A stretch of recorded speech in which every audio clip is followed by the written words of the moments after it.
capítulo 2. Nós vamos ler a partir do versículo 18.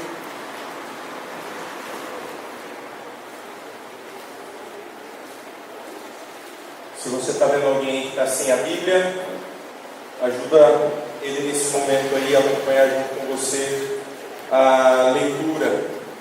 A palavra de Deus diz o seguinte, a partir do versículo 18: Certa vez, quando os discípulos de João e os fariseus estavam jejuando, algumas pessoas vieram a Jesus e perguntaram: por que seus discípulos têm o hábito de jejuar como os discípulos de João e os discípulos dos fariseus? Jesus respondeu: por acaso os convidados de um casamento jejuam enquanto festejam com o noivo? Não podem jejuar enquanto o noivo está com eles. Um dia, porém, o noivo lhes será tirado, e então jejuarão. Versículo 21. Além disso, ninguém remendaria uma roupa velha usando pano novo. O pano novo encolheria a roupa velha e rasgaria, deixando um buraco ainda maior. E ninguém colocaria vinho novo em velhos recipientes de couro. O vinho os arrebentaria, e tanto o vinho como os recipientes se estragariam. Vinho novo precisa de recipientes novos. Vamos orar mais uma vez? Ó Deus, nós precisamos de Ti nesse momento, Pai, ao meditarmos na Tua palavra. Nos dá entendimento, nos dá sabedoria, Pai, para que nós possamos saber, Deus, aquilo que de fato o Senhor espera de nós, nas nossas vidas, ó Deus. Fala conosco, Pai. Continua a falar comigo como o Senhor tem falado durante essa semana, Deus. Que nós possamos sair daqui, de fato, alegres, felizes, exortados pela Tua palavra, entendendo e amando mais a Jesus e amando estar mais perto de Cristo. Eu oro, Pai, em nome de Jesus, nesse momento. Amém. Temos meditado, então, no Evangelho de Marcos, o Evangelho que fala de Jesus, o servo perfeito. Meditamos já desde os primeiros versículos, Marcos reconhecendo que Jesus é o Filho de Deus. Nos primeiros versículos também vemos ali todo o aparato de Marcos de não salientar, de não considerar algumas coisas que os outros evangelhos falam, porque Marcos quer escrever rapidamente o seu evangelho, ele quer mandar a notícia de forma rápida para os seus ouvintes, porque eles estavam em perseguição, eles estavam sofrendo as implicações e as consequências de um imperador que dominava aquela época e que era totalmente contrário ao cristianismo. E Marcos está ali rapidamente dizendo: ele é o Filho de Deus. Ele é aquele que João Batista havia falado e que preparou o caminho e abriu o caminho para ele. Ele é aquele que chama homens e mulheres para o discipulado. Ele é aquele que cura pessoas, que transforma pessoas, que muda a vida de homens e mulheres que se encontram com Ele. Ele é aquele que está disposto a se sacrificar, porque Ele é o servo perfeito. Ele é aquele que veio para servir e dar a sua vida em favor dos seus amigos, dos seus discípulos, daqueles que se encontrariam e que decidiriam então viver ao lado do grande mestre. No domingo passado, pensamos rapidamente no chamado de Levi. Levi também que vai ser chamado de Mateus, que é o autor do Evangelho de Mateus. Levi é chamado pelo Cristo, um publicano, um cara que cobrava impostos, um cara que talvez era ridicularizado pela sociedade, um cara que as pessoas não queriam ele por perto. E Jesus vai até ele, come com ele, convida ele para ser um discípulo. E Jesus destoa de tudo aquilo que aqueles homens estavam acostumados a ver, porque Jesus chama pecadores. Jesus chama as pessoas rejeitadas, as pessoas que de fato eram menosprezadas pela sociedade. E então conseguimos então observar Jesus fazendo esse movimento de chamar pessoas, acompanhando pessoas, e dizendo então que veio para os pecadores e que estava disposto até mesmo a comer com eles, porque dizia que nem justos não precisam de solução, as pessoas saudáveis não precisam de médicos, assim os doentes. Eu não vim chamar os justos, mas sim os pecadores. Chegamos então no versículo 18, jejum. E eu pensei um pouquinho num título que a gente poderia pensar em uma disciplina espiritual. Eu acredito que o cristão, ele tem algumas disciplinas que ele precisa, na jornada dele, cumprir à risca. Talvez você saiba de algumas. A primeira é a oração. O cristão precisa ter a disciplina espiritual na prática da oração. Todo aquele que quer ter um relacionamento com Cristo precisa praticar a oração. Uma segunda disciplina espiritual é a leitura da palavra de Deus. Todos aqueles que querem ter intimidade com o Mestre, conhecerem mais do Cristo, precisam meditar na palavra de Deus. E uma outra coisa que eu acredito ser uma disciplina também importante é o estudo da palavra de Deus. Eu queria fazer colocar uma diferença, um contraste entre os dois, a meditação considerando o ato mais reflexivo, mas o estudo considerando você sentar e gastar o quê? Horas na palavra, pensando no contexto histórico, pensando no significado das palavras, e se enchendo de Deus, se enchendo da palavra, vendo os paralelos das Escrituras. Eu creio nessas disciplinas e nessa que veremos hoje, o jejum. O jejum é algo que não é muito comum no nosso meio. Lá vem a verdade.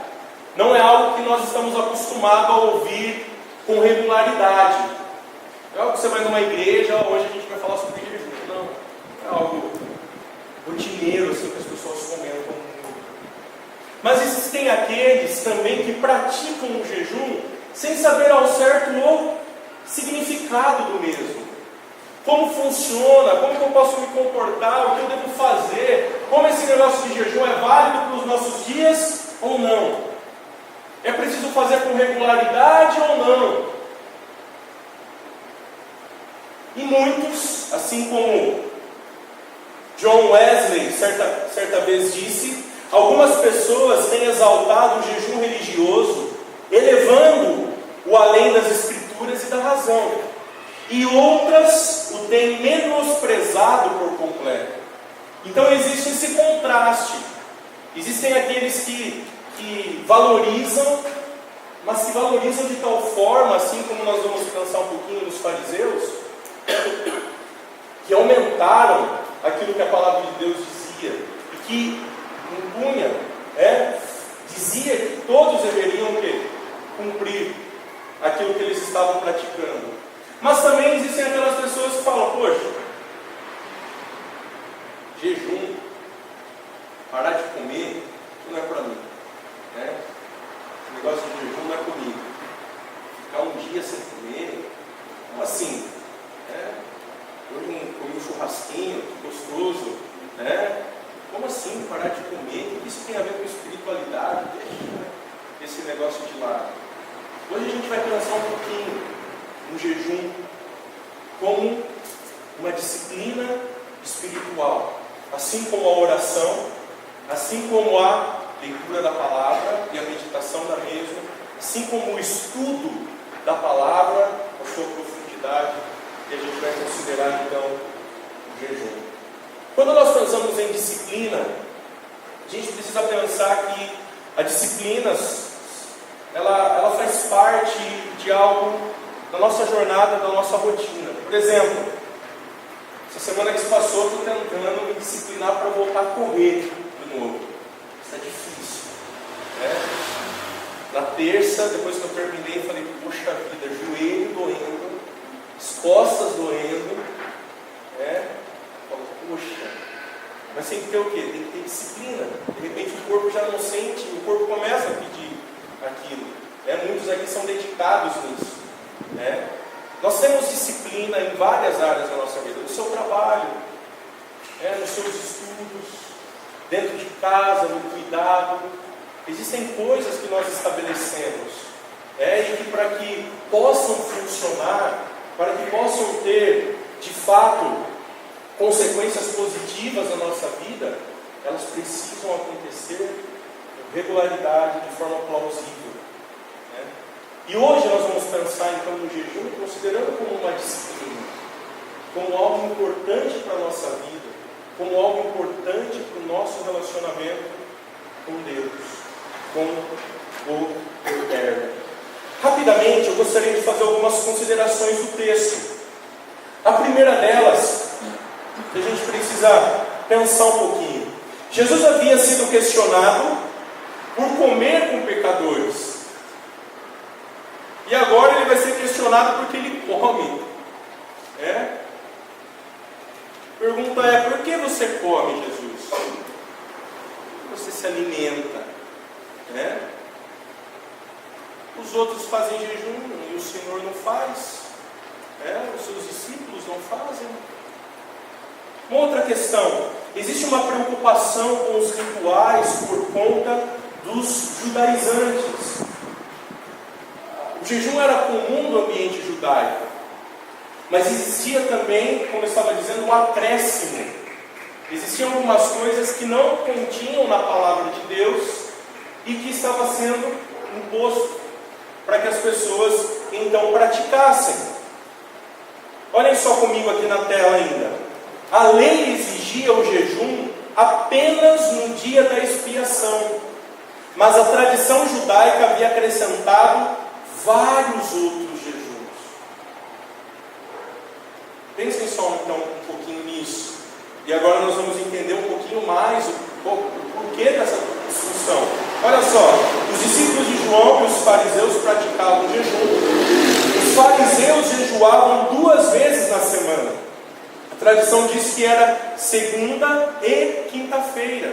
E quando nós lemos Lucas 18:12, nós vemos isso, o questionamento ali de um diálogo. Vamos ler esse texto? Evangelho de Lucas, capítulo 18, e o versículo 12.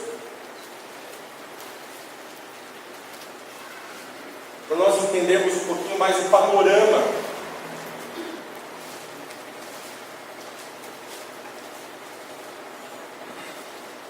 Então a lei dizia que era para ocorrer na expiação. E a expiação acontecia uma vez ao ano. E agora aqui, olha o que o texto diz no versículo 12. Jejuo 2 vezes por semana, e dou o dízimo de tudo o que ganho. Quem estava falando isso? Quem estava dizendo isso? Basta olharmos para o versículo 11. O fariseu em pé fazia esta oração: eu te agradeço, Deus, porque eu não sou como as demais pessoas, desonestas, pecadoras, adúlteras, e com certeza não sou como aquele cobrador de impostos. Olha que interessante. Lembra de quem a gente estava falando anteriormente, de Levi? Jejuo 2 vezes por semana, e dou dízimo de tudo que eu ganho. Então era muito comum os fariseus praticarem o jejum regularmente durante a semana e 2 vezes. Então isso era um acréscimo aonde? A lei estabelecida. Vamos voltar os nossos olhos novamente lá para o texto. Evangelho de Marcos 2 e 18.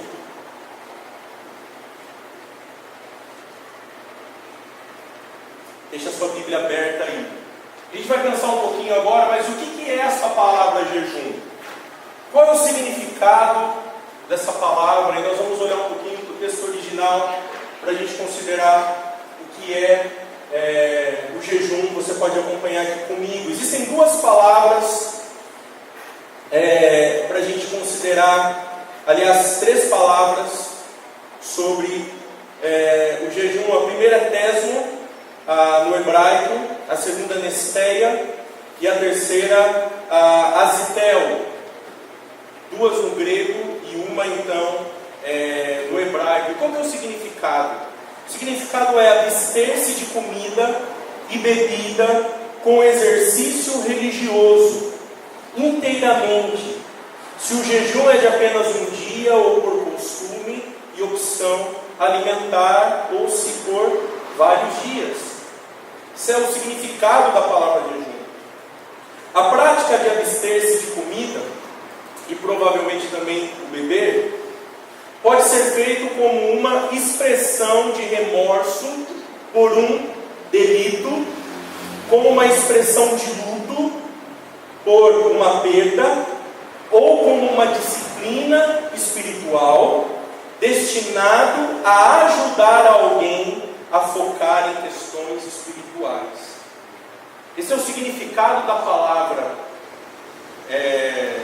no contexto grego e no contexto hebraico também. É interessante que mesmo fora do ambiente judaico, o jejum ele foi praticado até mesmo por filósofos. Aristóteles era um camarada que fazia jejum com regularidade. Era algo que outras religiões praticavam também, o ato do jejum. Então era algo comum naquela época, não só para o judeu, como também para as outras pessoas que viviam em outras religiões. Temos 60 passagens em toda a Bíblia que falam sobre o jejum. 60 textos bíblicos, 60 passagens que abordam o tema jejum. Você acha que é algo que nós precisamos talvez nos esquecer? É algo que a gente precisa considerar. Por que tantas passagens sobre o assunto? É algo importante para a gente então avaliar e entender o porquê Jesus trabalha então com isso. Nesse momento nós vamos deixar um pouquinho o texto bíblico aí. A gente vai fazer o que nesse momento? A gente vai caminhar desde o Antigo Testamento até o Novo Testamento para que nós possamos entender o contexto do jejum, entender a importância, o significado com mais profundidade, para que a gente possa de fato captar e entender a ideia do jejum. Então, a primeira coisa importante, nós vamos considerar o jejum no Antigo Testamento. Olha só, você pode acompanhar aqui comigo. Além do dia da expiação, o jejum está ausente do Pentateuco, mas aparece em todo o restante do Antigo Testamento. O jejum é frequentemente realizado juntamente com outras práticas de luto, lamentação ou penitência, e muitas vezes é conjugado com a oração. Às vezes, o jejum funciona como uma medida preventiva antes de se envolver em atividades perigosas, como uma jornada ou uma batalha. Um pouquinho do ambiente do Antigo Testamento, de como era a prática do jejum. Olha só o que continua a dizer o texto. No Antigo Testamento, muitas vezes, as pessoas rasgavam suas roupas e vestiam-se de saco e cinzas enquanto jejuavam. Nós vamos olhar para esses textos daqui a pouco. Tais atividades marcam os participantes como estando em estado humilde e indicavam o quê? Fraqueza. O jejum é um meio de se abaixar fisicamente, de você de fato dizer que está prostrado, humilhado diante de Deus. Acompanhe comigo esses três textos aqui. 2 Samuel 1, 11 e 12. Você pode acompanhar comigo aqui na tela. Então apanhou Davi as suas próprias vestes e as rasgou. E assim fizeram todos os homens que estavam com ele.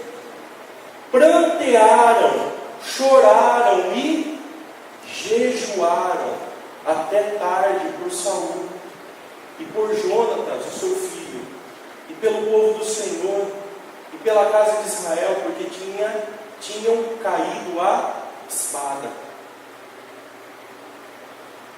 Olha só que interessante, outro texto, Daniel 9:3. Voltei o rosto ao Senhor Deus para buscar em oração e com oração e súplicas, com jejum, com pano de saco e cinza. Livro de Esther. Em todas as províncias aonde chegava a palavra do rei e a sua lei, havia entre os judeus grande luto, com jejum e choro e lamentação, e muitos se deitavam em pano de saco e cinza. Olha só, a gente está passando aqui por vários períodos históricos, um diferente do outro, um em um momento diferente do outro. Como vocês podem observar, olha como essa prática era o quê? Regular no ambiente judaico, no ambiente ali dos judeus.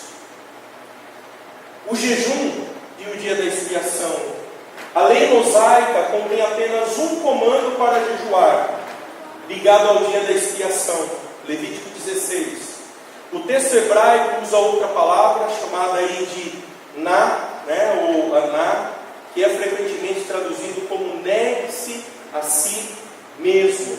Essa referência mais geral pode implicar que outras formas de autonegação também fossem destinadas, como a abstinência do contato com o sexo oposto, da unção com óleo ou banho, ou do uso de sandálias. Então, não somente o jejum era algo que as pessoas faziam, como também eles tinham algumas outras práticas.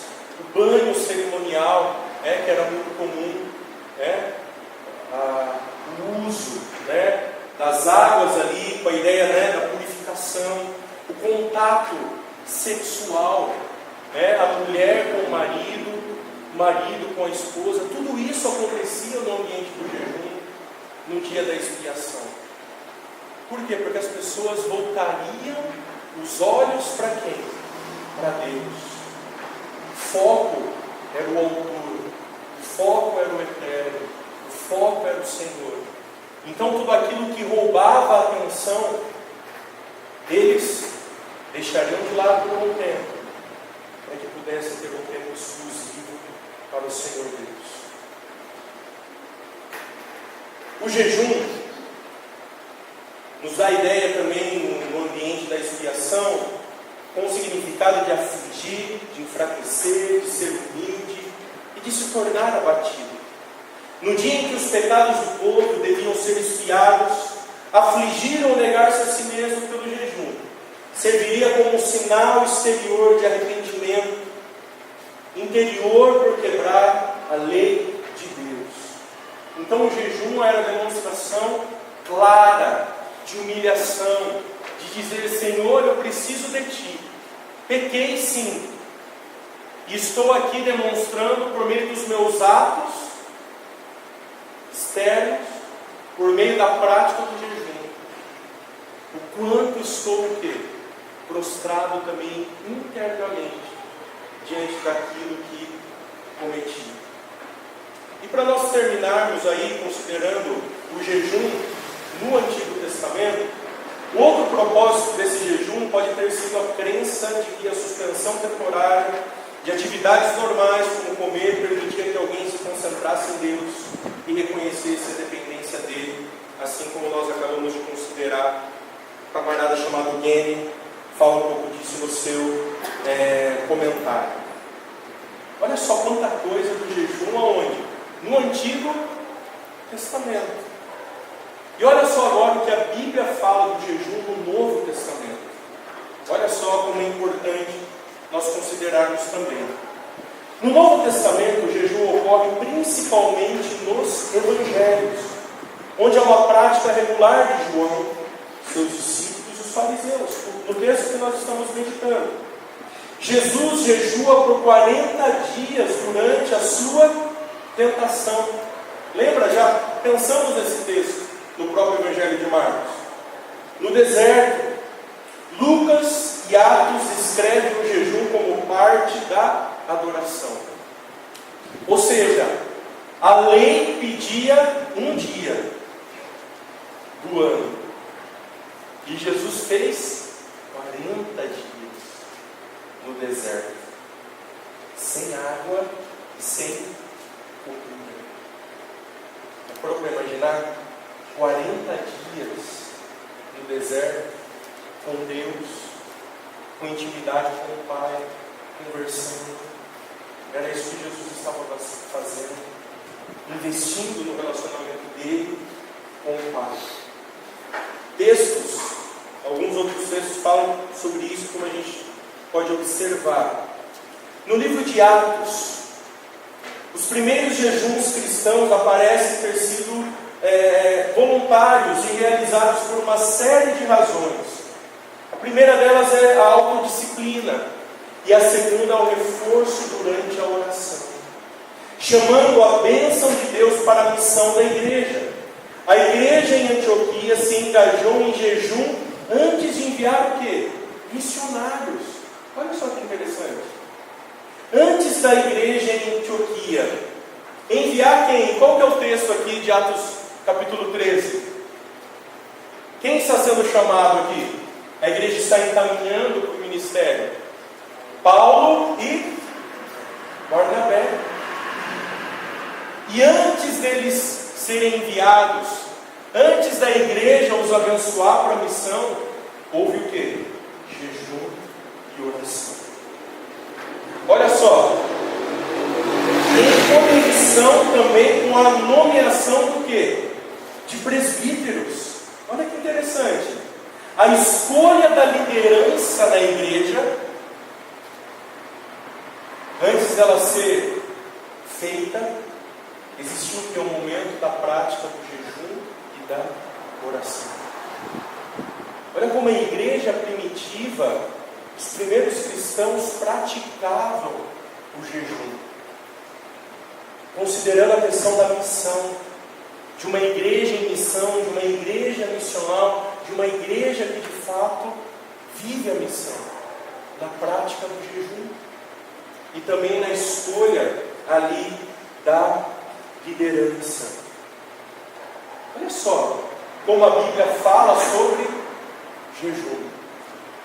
Por isso é algo que a gente precisa prestar atenção nesse texto. Às vezes a gente está lendo os evangelhos, chega nesses textos, a gente passa batido, né? Deixa esse textinho aí de lado, né? Mas é importante a gente pensar nessa disciplina espiritual, o jejum. Jesus vai fazer uso aqui de 3 metáforas. Voltemos nossos olhos para o texto. Nós encontramos a primeira metáfora, que é o casamento.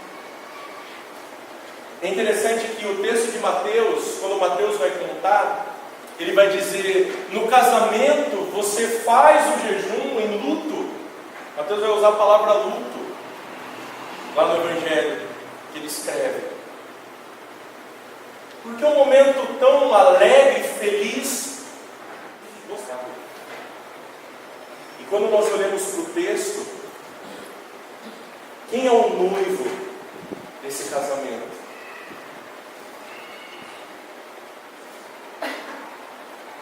Quem é o noivo do casamento? Jesus. A festa estava acontecendo, o reino chegou, Jesus está ali, as coisas estão acontecendo, os fariseus estão vendo, os discípulos de João estão vendo. Como assim? O noivo está entre nós, o reino chegou. Como vocês podem praticar o quê? O jejum. Como vocês podem viver na prática do jejum se o Cristo está presente?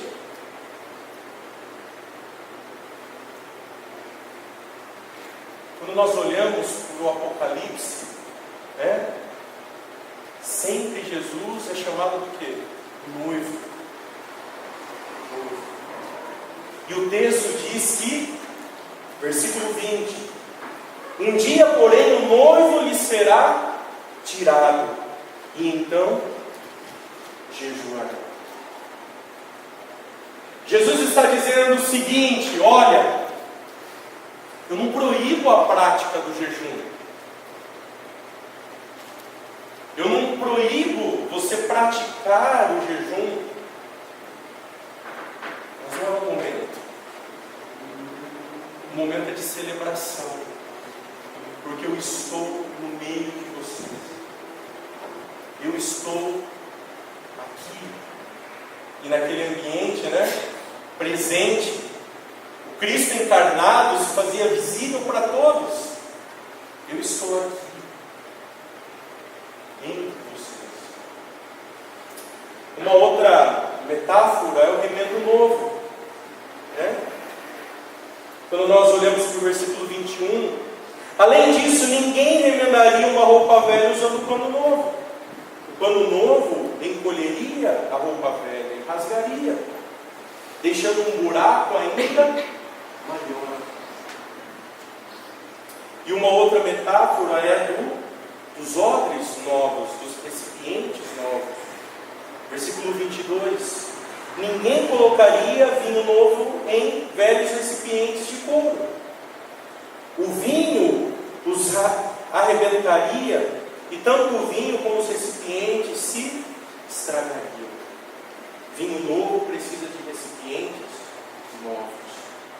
Jesus é o novo. Jesus estava presente. Jesus é o Verbo, Jesus é a palavra, Ele estava ali, e as pessoas não haviam entendido que Jesus, a sua presença, precisava estar sendo celebrada. Vamos pensar um pouquinho, trazer algumas reflexões para nós, e você pode acompanhar comigo aqui na tela. Primeira delas, Jesus não proíbe a prática do jejum, mas entende que aquele momento não era o ideal para a prática, pois ele, Jesus, estava presente.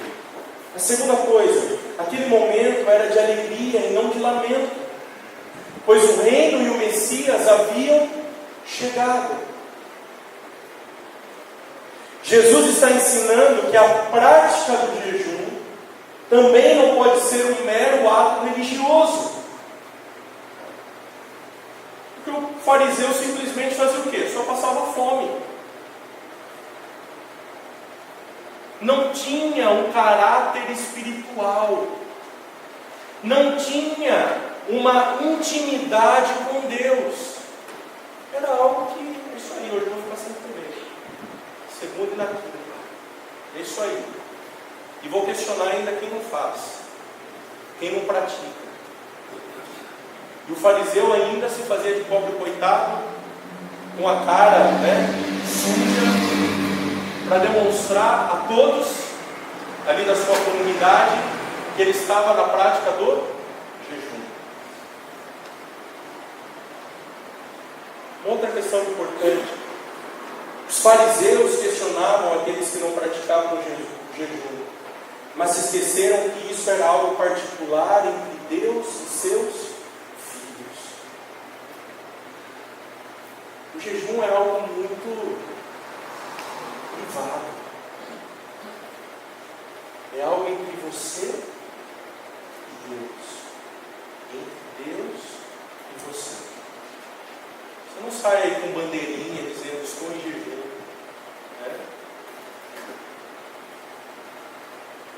O cara te liga para convidar para o churrasco, vai dizer, eu não vou no churrasco hoje porque eu estou em jejum. É algo que você faz ali nas suas conversas. Você liga. Anuncia a todos. Eu queria convidar você a pegar sua Bíblia e voltar um pouquinho para o Evangelho de Mateus. Porque como nós estamos falando sobre o jejum como uma disciplina espiritual, a gente precisa entender o que Jesus então orienta sobre o jejum, sobre a prática do jejum. No Evangelho de Mateus, capítulo 6, versículo 16,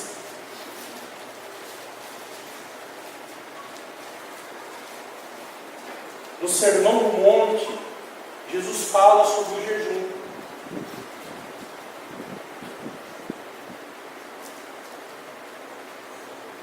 Olha só o que a palavra de Deus diz, Evangelho de Mateus 6,16. Quando jejuarem, não façam como os hipócritas, que se esforçam para parecer tristes e desarrumados, a fim de que as pessoas percebam que estão jejuando. Eu lhes digo a verdade, eles não receberão outra recompensa além dessa. Mas quando jejuarem, unteiem o cabelo e lavem o rosto. Desse modo, ninguém notará que estão jejuando, exceto o seu Pai, que sabe o que vocês fazem em segredo. E seu Pai, que observa em segredo, os recompensará. Muito interessante isso. Relembrando, é algo entre você e Deus, entre filho e pai. É a espiritualidade privada ali, entre você e Deus. E Jesus explica como fazer, dizendo então que não era para se tornar algo público, mas sim algo íntimo, com o Pai e o Filho. Pai e o Filho. Continuando um pouquinho mais a refletir no texto, Jesus disse que depois que o noivo for tirado, eles jejuarão. Quando o noivo, o Cristo, ressurreto foi tirado dessa terra, eles poderiam voltar a praticar o jejum. Isso nos revela que quando Jesus pensa no jejum, ele também está considerando o quê?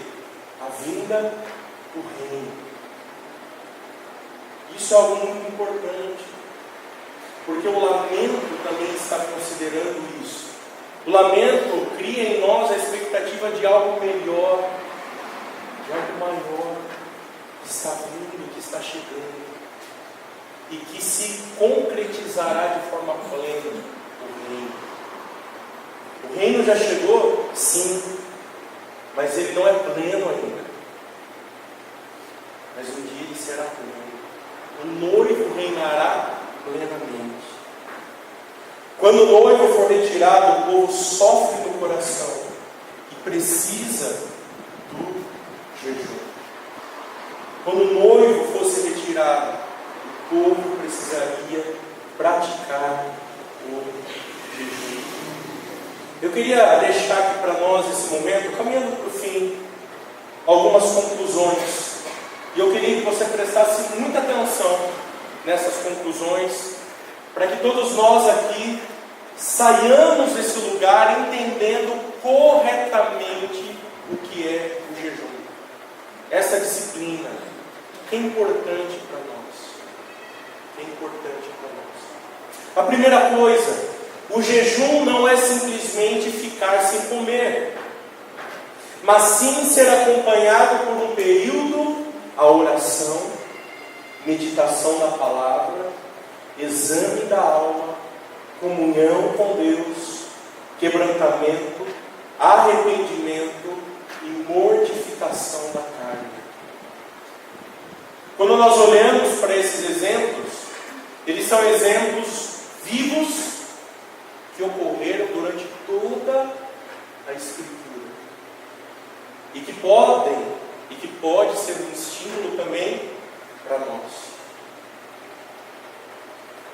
Período de oração, meditação na palavra, exame da alma, comunhão com Deus, quebrantamento, arrependimento e a mortificação da carne. A mortificação é a ideia de você apagar, de você espremer a carne e deixar o espiritual reinar a sua vida nesse momento. Uma outra coisa importante, Jesus trouxe algo novo, e Ele era o novo. Ou seja, o jejum não pode ser encarado com tristeza, já que a salvação havia chegado. Ou seja, o jejum precisa hoje ser feito e realizado com uma perspectiva do quê? De que o novo chegou, de que o Cristo veio. E o jejum deve ser acompanhado sempre do quê? De esperança. De uma perspectiva correta do novo, do reino. O jejum diz ao Senhor: o Senhor é o meu tesouro. O jejum diz: eu quero mais de ti. O jejum diz: meu desejo é o Senhor. O jejum diz: eu almejo o dia do teu retorno, Maranata. O jejum é demonstração desse coração que espera mais e mais do Senhor nele.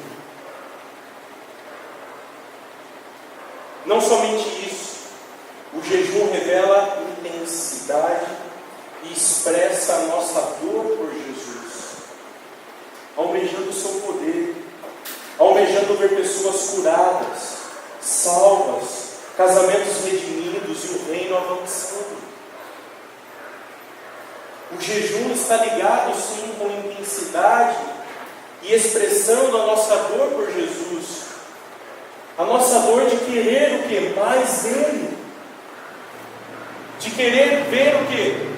As nossas famílias sendo o quê? Fortalecidas, o reino avançando, pessoas curadas, casamentos redimidos, pessoas sendo salvas e transformadas. Está ligado com a prática do quê? Do jejum. Uma outra coisa importante, o jejum é um meio de demonstrar também a idolatria escondida em nosso coração. O jejum é essencial no processo da espiritualidade para que os pecados sejam revelados. E onde fazemos uma pergunta: quando eu não estou sendo medicado por comida, o que sai do meu coração? Quando nós praticamos o jejum, o nosso coração começa a brotar também e a revelar o quê?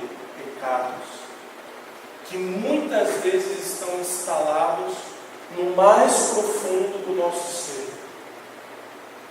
E é onde acontece o momento do quê?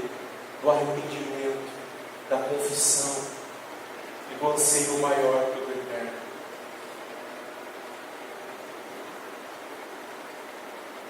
Queria deixar algumas aplicações para nós. E essas aplicações, assim como eu estava falando, não é tanto quanto comum. E eu queria que nós refletíssemos com muita atenção nessas aplicações. Mas antes disso, relembremos: o jejum foi algo instituído, a lei, no dia da expiação, algo que vem acontecendo em todo o Antigo Testamento, algo que acontece nos Evangelhos, que acontece na igreja primitiva, algo que o próprio Cristo fez, mas que Jesus ensinou de que forma ele deveria ser feito, para que as pessoas então tivessem as consequências positivas desse ato. Então, algumas aplicações para nós levarmos para casa e para a nossa semana. A primeira delas: o jejum só pode ser praticado por aqueles que já tiveram uma experiência salvífica em Jesus Cristo. Pois sem Cristo o jejum não tem sentido. Ou seja, se você está nos visitando nessa noite ou se você já tem frequentado a nossa igreja, mas ainda não creu em Cristo, ainda não reconheceu os seus atos pecaminosos, ainda o Cristo não habita no seu coração com a obra redentiva, com a obra de libertação, com a obra da cruz, o jejum não tem sentido para você nessa noite. E é triste dizer isso, mas a esperança para você. Porque se você receber a Cristo, crer no Evangelho da Graça, crer que você é um pecador, confessar a Cristo em seu coração e dizer sim, Tu és o meu Senhor, Tu és o meu Salvador, e você assim passar a receber Cristo, ter Ele em você, no meio da presença do Espírito Santo, sim, você pode praticar o jejum. Sim, você pode viver na prática do jejum, para aprofundar e ter mais intimidade com o Mestre, com o grande Senhor e Salvador Jesus. Por isso, creia em Cristo. Creia nele e será salvo. Creia nele e você poderá então praticar o jejum. Porque pessoas redimidas, pessoas libertas por Cristo, somente elas podem praticar. Uma outra aplicação: simplesmente não existem leis bíblicas que ordenem o jejum regular. Não existe nada que ordene o jejum de forma regular. Contudo, nossa liberdade no Evangelho não significa licença, mas uma oportunidade. Visto que não há leis que nos obriguem, somos livres para jejuar em qualquer dia. Por isso, separe um dia dessa semana, talvez, para praticar o quê? O jejum. Eu queria te estimular isso. Reserve um dia dessa semana para você praticar o jejum. Na intimidade, no segredo com o Pai. Lembrando que isso é algo benéfico para a igreja, o corpo de Cristo. Mas é algo que nós precisamos encarar como algo que não é uma prática da lei. Eu vou falar um pouquinho disso no final, porque é importante nós considerarmos isso. Uma terceira aplicação: o jejum deve sempre concentrar-se em Deus. Deve ser de iniciativa divina e ordenado por Deus, como a profetisa Ana. Precisamos cultuar em jejuns. O jejum é para Deus. O jejum precisa ser encarado como algo que eu estou fazendo concentrado em Deus. O foco é Deus. O alvo é Deus. Deus. Cristo em primeiro lugar. Precisamos nos concentrar em Deus. Estar sintonizados com Deus. Uma quarta aplicação: o jejum precisa ser acompanhado de transformação, justiça e vida santa. Porque se você não tiver essas características, o jejum se torna um tanto quanto estranho. Não pode ser um ato religioso. Lembre-se, porquanto ficar sem comer é simplesmente passar fome. E é importante nós lermos esse texto de Isaías 58 e faremos isso agora para finalizarmos. Volte sua Bíblia no Antigo Testamento, Isaías capítulo 58.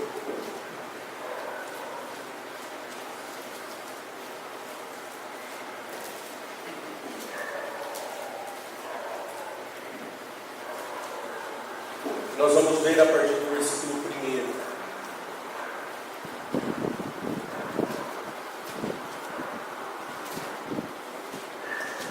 Isaías 58 e 1 diz assim: grite alto com todas as suas forças, Grite alto com o som da trombeta. Fale ao meu povo, Israel, sobre a sua rebeldia e seus pecados. Apesar disso, agem como se fossem piedosos. Vêm ao templo todos os dias, parecem ter prazer em aprender a meu respeito. Agem como nação justa, que jamais abandonaria as leis de seu Deus. Pedem que eu atue em favor deles e fingem querer estar perto de mim. Mas olha o versículo 3, o que diz. Dizem: jejuamos diante de ti. Por que não prestas atenção? Nós nos humilhamos com severidade e tu nem reparas. Vou lhes dizer por quê. Eu respondo: é porque jejuam para satisfazer a si mesmos. Enquanto isso, oprimem seus empregados. De que adianta jejuar se continuam a brigar e a discutir? Com esse tipo de jejum, não ouvirei suas orações. Vocês se humilham ao cumprir os rituais, curvam a cabeça como junco ao vento, vestem-se de pano de saco e cobrem-se de cinzas. É isso que chamam de jejum. Acreditam mesmo que agradará ao Senhor? Esse tipo de jejum que desejo, esse é o tipo de jejum que desejo. Soltem os presos que foram presos injustamente, aliviem as cargas de seus empregados, libertem os oprimidos, removam as correntes que prendem as pessoas, repartam os alimentos com os famintos, ofereçam abrigo aos que não têm casa, deem roupas aos que precisam. Não se escondam dos que carecem de ajuda. Então sua luz virá com o amanhecer, e suas feridas sararão num instante. Sua justiça os conduzirá adiante, e a glória do Senhor os protegerá na retaguarda. Essas palavras são muito fortes do profeta Isaías. Não adianta jejuar se não temos então o quê? Uma vida de transformação ao nosso lado, uma vida de testemunho, uma vida de justiça, uma vida santa. Se torne lógico.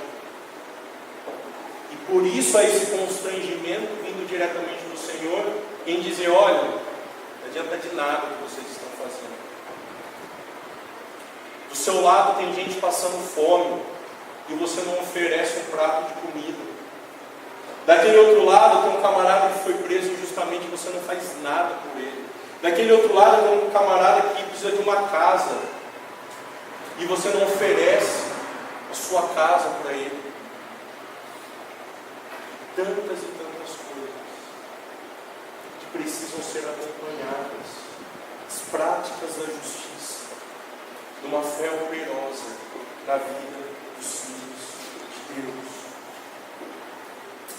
E para terminar, o jejum é apropriado então para revelar nosso pecado, orientação para a tomada de decisões, maior concentração e equilíbrio, momentos de crise, calamidade pública, doença, ou passando aí por uma crise.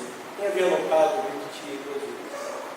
E faça ele com entendimento apropriado.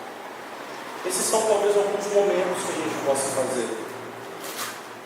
Trato do pecado, orientação das decisões, maior concentração e equilíbrio, momentos de crise, calamidade pública, doença, e até mesmo luto, como acontecia no Antigo Testamento. E para terminar, deve ser óbvio a todos que algumas pessoas não podem praticar o jejum. E aqui cito alguns por motivos físicos. Talvez os diabéticos, as mulheres grávidas, os que têm problemas cardíacos, eles não devem praticar o jejum. E se você tiver alguma dúvida para a aptidão do jejum, procure um médico. Converse com Ele, se você tem esse desejo, para que você possa fazer de uma forma também que não danifique o seu corpo. Esse é um jejum bíblico. Esse é o jejum que o Cristo está falando, que o Cristo está ensinando. Mais uma disciplina espiritual que a gente pode levar para essa semana e que a gente pode decidir praticar ou não. Mas que, como olhamos nessa noite, existem muitos benefícios da prática do jejum.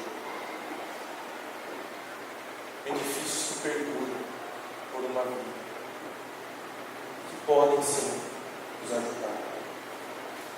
Eu posso dizer isso porque já pratiquei o jejum, e o pratico, e sei das suas implicações. Então considere, reflita,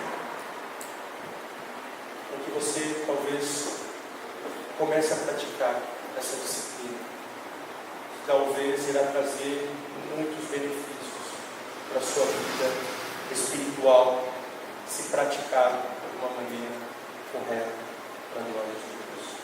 Amém? Vamos orar? Senhor, obrigado pela Tua palavra.